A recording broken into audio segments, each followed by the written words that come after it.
Sali Berisha dhe udhëheqja e opozitës nuk kanë një strategji të qartë për betejën e Tiranës dhe ranë Grackën e Edi Ramës që në hapin e parë. Kauza e opozitës për shkarkimin e Erion Veliaj që prej disa muajsh kishte nisur si lëvizje e tyre humbi peshën politike kur ata në praktik votuan nismën e Edi Ramës duke u kthyer në vegël të tij.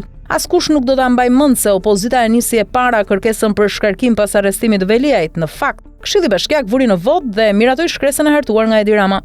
Në vend që të sillte nismën e vet dhe të merrte iniciativën, opozita duhet të kishte vepruar ndryshe, ose të kishte votuar nismën paraprakisht duke përplasur qeverinë, ose të kishte votuar kundër lëvizjes së Ramës për të marrë kontrollin e agjendës politike. Tani është vonë për atë që iku, por përpara qëndron betejë e Tiranës.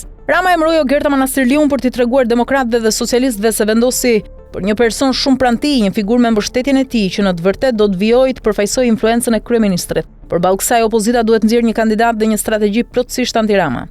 Kandidati i opozitës duhet të jetë një figurë e fuqishme, e përgatitur me perceptim dhe mbështetje popullore, jo një emër i dobët apo i papërgatitur. PD-ja ka pengesa. Sali Berisha nuk ka lejuar rritjen e figurave të reja. Emrat ekzistues nuk kanë shpesh forcën e nevojshme pas dështimeve lokale. Gazmend Bardhi nuk i plotson kredencialet pas rezultateve të dobta. Jorida Tabaku dhe Ilir Ali Mehmeti kanë refuzuar pjesëmarrjen, duke argumentuar se përgatitjen e duan për garë të gjatë, jo për një sprint 2 vjeçar. Ky qëndrim tregon shkurt pamësi politike. Suksesi nuk vjen nga koha e garës, por nga strategjia dhe vendosmëria. PD duhet gjejë një figurë përbashkuese për gjithë opozitën, një kundërshtar real të Ramës, asnjëherë modeli but apo i pafajshëm.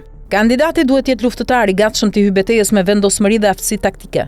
Si shembull, frymëzimi i kryetarit i Istanbulit Ekrem Imamoglu fitoi duke u prezantuar si kundërshtar i Erdoganit dhe duke u bërë flamuri i opozitës pro-europiane. Kandidati i Tiranës duhet hap beteja në disa fronte. Ti kundërshtoj ligjërisht dhe politikisht prishjet arbitrare, të mbahet si mbrojtës i qytetarëve të prekur, të veprojë në gjykata dhe në opinion dhe të kërkojë mbështetje ndërkombëtare kur e ka të nevojshme. Po ashtu kandidati duhet kundërshtoj pushtetin e qeverisë mbi kompetencat vendore, nga ndërhyrjet për largimin e njerëzve të bashkive deri te marrja e kompetencave të shërbimeve lokale si ujësjellsat apo trajtimi i mbetjeve.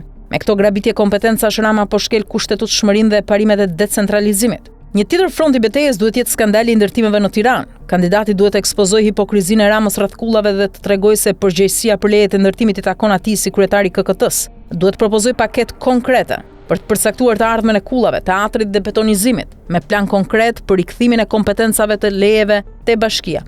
Për ta bërë këtë, kandidati duhet të ketë profil të përgatitur, i rregullt, i ndershëm, pa mani për madhështi, pa korrupsion, një kundërshtar i qartë i Edi Ramës, i gatshëm për lufta fatgjatë, jo vetëm për një fushat 2 vjeçare. Nëse kriteret janë të qarta, emri duhet të gjendet shpejt. Beteja e Tiranës është vetëm e para në një luftë më të gjerë politike. Shembuj historik, si Zoran Dindić, që bashkoi opozitën në Serbi, tregojnë se fillimi lokal mund të kthehet në ndryshim kombëtar. Nëse gjen kandidatin e duhur dhe e fiton Tiranën, rruga për të synuar më tej bëhet shumë më e qartë.